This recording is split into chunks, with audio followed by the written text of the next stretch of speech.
Estamos de volta com um número alarmante. 3 mortes de torcedores em uma semana, em 3 estados: São Paulo, Pernambuco e Rio de Janeiro. A gente acompanhou as investigações, ouviu a família das vítimas e tivemos acesso a imagens inéditas do confronto nos arredores de São Januário após o jogo entre Flamengo e Vasco. Vasco e Flamengo, na verdade, né? A Polícia Militar do Rio descobriu que membros de uma torcida organizada suspensa dos estádios têm livre acesso ao Vasco e 2 deles trabalham no clube. Hoje, o Vasco jogará aqui, no Newton Santos, campo do Botafogo, sem torcida.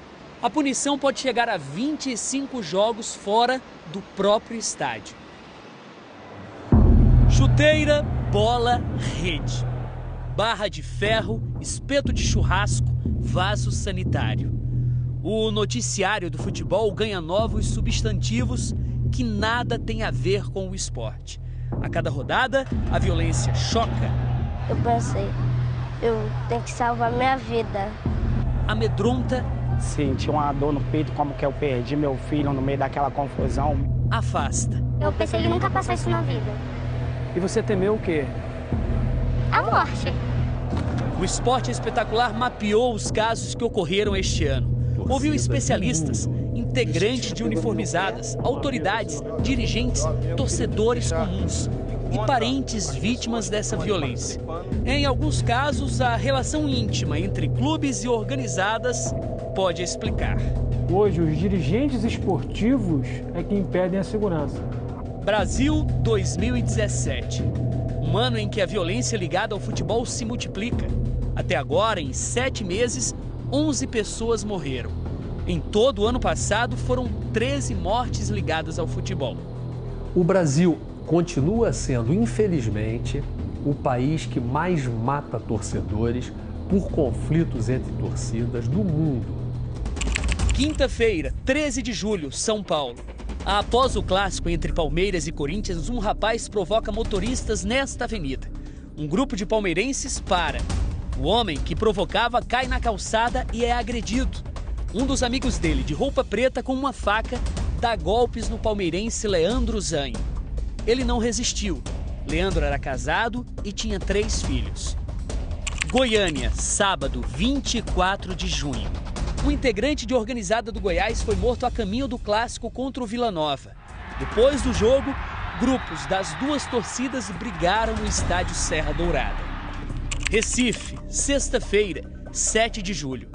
Um integrante de uniformizada do esporte morreu ao ser espancado numa estação do metrô por um grupo da torcida organizada do Santa Cruz. A família espera que seja feita justiça, né? Nós constatamos que o Matheus não tinha nenhum tipo de antecedente social nem criminal, ou seja, ele não tinha envolvimento com criminalidade, não tinha envolvimento com entorpecentes. Rio de Janeiro, sábado, dia 8. Bombas e objetos são atirados no gramado assim que termina o clássico entre Vasco e Flamengo. A polícia diz que decidiu reagir quando um grupo tentou invadir o gramado e também a área onde estava a torcida do Flamengo. PMs usaram gás lacrimogênio, tiros de borracha e spray de pimenta. A torcedora, que não quer se identificar, relembra o medo que passou. Tinha uma das balas pegar em mim e nas crianças que estavam ao meu redor. A gente ia para um lado, ia para o outro, não sabia por onde sair, porque tanto de um lado quanto do outro estava tendo uma confusão. Foi uma coisa assim, assustadora, que eu pensei que nunca passou isso na vida. E você temeu o quê? A morte. Porque no momento ali você só pensava, eu vou morrer. Nas arquibancadas de São Januário, havia quase 20 mil pessoas.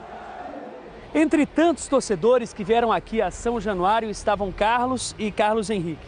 Para pai e filho, aquele era um dia muito especial. Aguardado havia muito tempo. E acabou no fim tornando-se de fato inesquecível. Mas por outras razões. Ao lado de um ídolo. Assim Carlos Henrique entrou em campo. Eu andei com o Luiz Fabiano. E aí, como é que foi? Foi muito legal. Estava um dia de festa, né? Mais uma vez nós se preparamos para ver o jogo do Vasco. Como meu filho fica ansioso. O momento de magia acabou no apito final. Meu filho estava mais um pouco acima de mim na bancada, brincando com as outras crianças, né? De repente começou aquela confusão toda, as bombas vindo de dentro do campo. E quando eu olhei de novo pro lado, meu filho desapareceu, eu entrei em desespero. Perdi meu filho, aí todo mundo procurando ele no meio da confusão e ninguém achava. Carlos Henrique, de 9 anos, também estava aflito. Eu fiquei em desespero. Estava muito preocupado com ele e chorei. O menino tentou se afastar das bombas. Eu pensei, eu tenho que salvar minha vida. Ao vê-lo, um jornalista o resgatou da arquibancada. Nessa correria a criança se viu meio que sozinha, chorando e abaixada, e com o olho lacrimejando muito, o efeito ali do spray de pimenta. Eu falei, não, vem cá, vamos ali para outro camarote. Aí a gente pegou uma água, passou no olhinho dela. Não é salvar, é que ali todo mundo estava se ajudando. Quase uma hora sem notícias, até que o pai soube que o menino estava bem. Quando eu saí de novo pro lado de fora, as pessoas falando, não, seu filho tá seguro.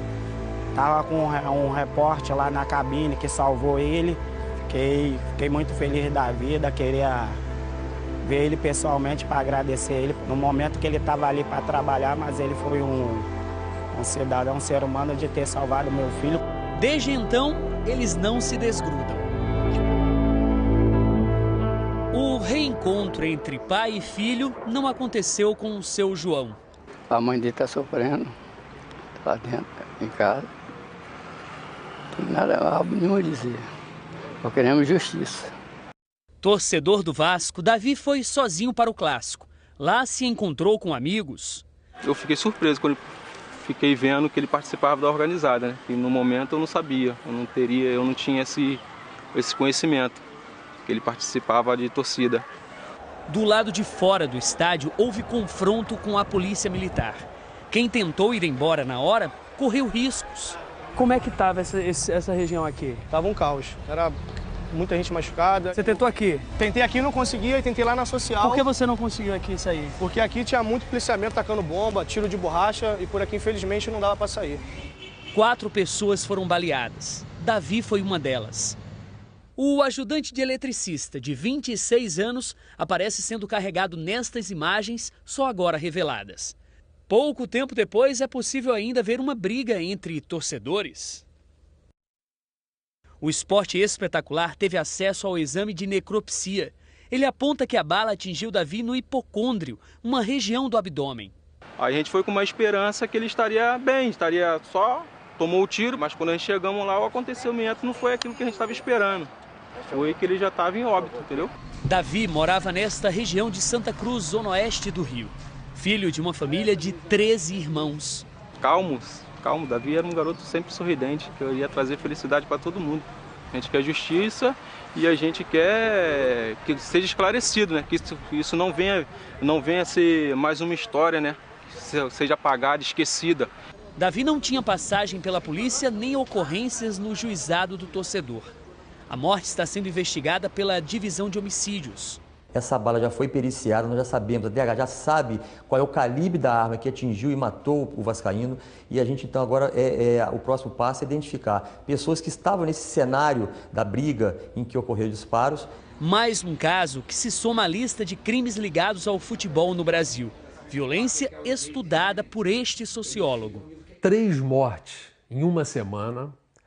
11 mortes no ano de 2017, sendo que 2 ainda estão sendo investigadas. Entre as razões para esse ciclo está a impunidade.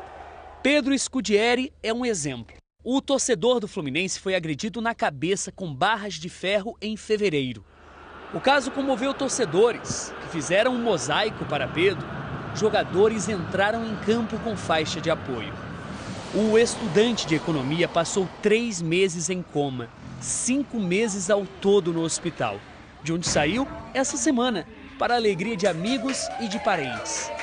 Pedro não quis gravar entrevista. Ele ainda não consegue andar. Vai continuar o tratamento em casa.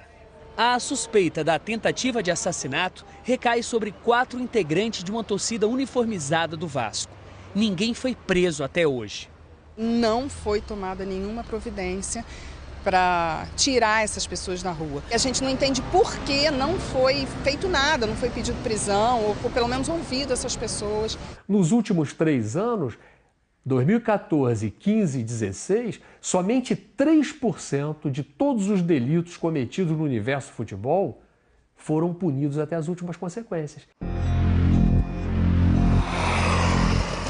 Mas há torcedores que cumprem punições. Na última quarta-feira, o Esporte Espetacular acompanhou a rotina de 2 homens. Autoriza Wagner Hillway, bola rolando aqui no Maracanã, é clássico, Fluminense, Botafogo. Enquanto Fluminense e Botafogo se enfrentavam no Maracanã, os torcedores, integrantes de organizadas, se apresentaram nesta delegacia do Rio. Por 3 meses, sempre que houver jogo do time, na hora da partida, eles terão que estar aqui. Os 2 não querem se identificar. Este homem foi punido por desacatar policiais numa briga de torcida. Ao terminar esse período, como é que você acha que vai ser a tua postura? Evitar andar com torcida organizada, tiver um princípio de tumulto, se afastar um pouco.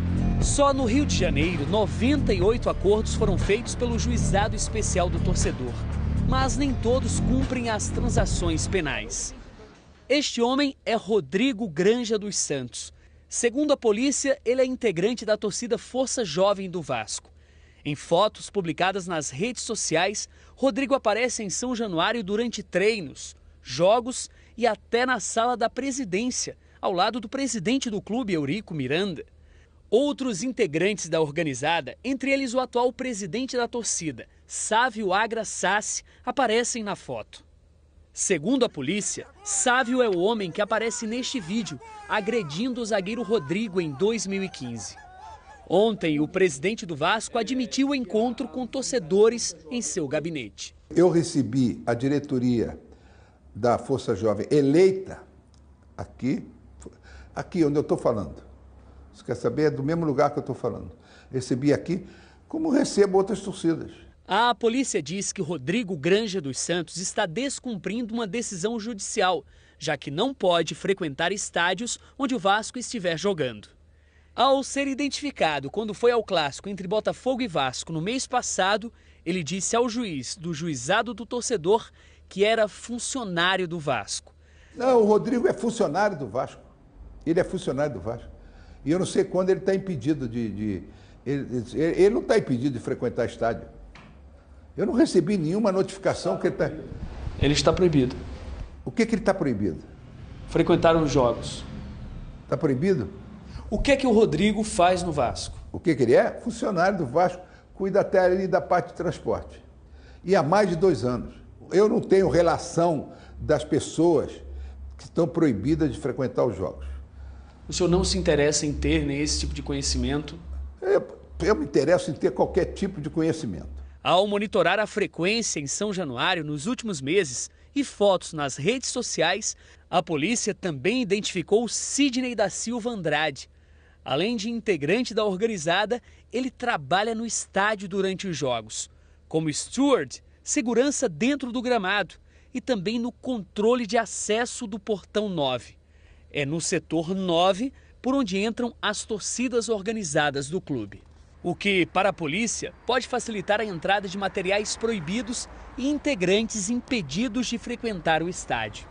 O que eu chamo hoje de aparelhamento dos clubes me parece ser um fator novo que está aumentando mais ainda, jogando mais gasolina nessa fogueira, que é a contratação por parte dos dirigentes dos clubes, de membros de torcida organizada, para atuarem nos quadros da agremiação.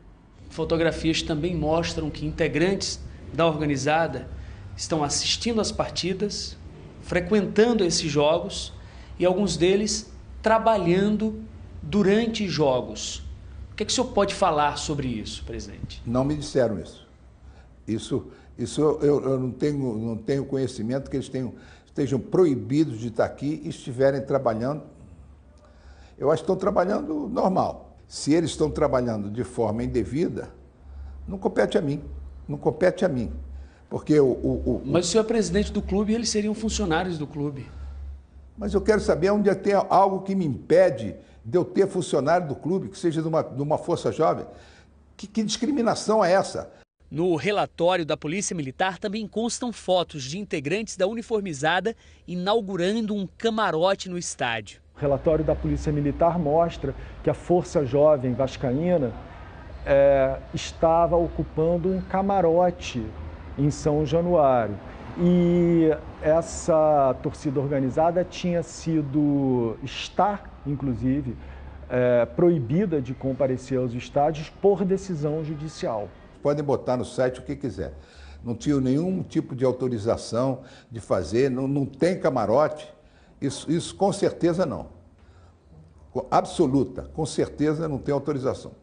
Se, eventualmente, entraram num camarote, tiraram foto e inauguração, não procede. Não foi com autorização da presidência nem de ninguém da diretoria. O clube está legalizando uma ilegalidade, né? E está chancelando uma irregularidade, né? A gente chega ao cúmulo de ter um clube que destinou um camarote para uma torcida organizada que está afastada. E nesse particular, e volta uma outra solução à violência, que seria mais um tijolo desse muro que eu digo, atualizar o Estatuto do Torcedor. É preciso que o dirigente de clube seja pessoalmente responsabilizado pela violência que ele fomenta. O Vasco será julgado amanhã pela briga no Clássico. O clube pode perder até 25 mandos de campo, além de multa. O que nós vimos em São Januário ultrapassa os limites de competência da Justiça Desportiva. Nós já estamos tratando de criminosos. São Januário foi interditado preventivamente. Hoje o Vasco jogará contra o Santos de portões fechados. A partida será no estádio Newton Santos. Os torcedores de verdade vão seguir acompanhando o clube, mesmo à distância. Pensei em abandonar, mas sabe por que eu não abandono? Porque o Vasco não é isso. O Vasco é um clube de paz. Te amo, filho. Te amo. Não acabou não, viu? Daqui a pouco a gente vai continuar no tema, mas com um olhar otimista. O que os clubes estão fazendo para evitar a violência nos nossos estádios? Nossos repórteres foram a Curitiba e Porto Alegre e vão mostrar como a Arena da Baixada e o Beira-Rio, duas das mais modernas do país, se previnem contra a ação de vândalos.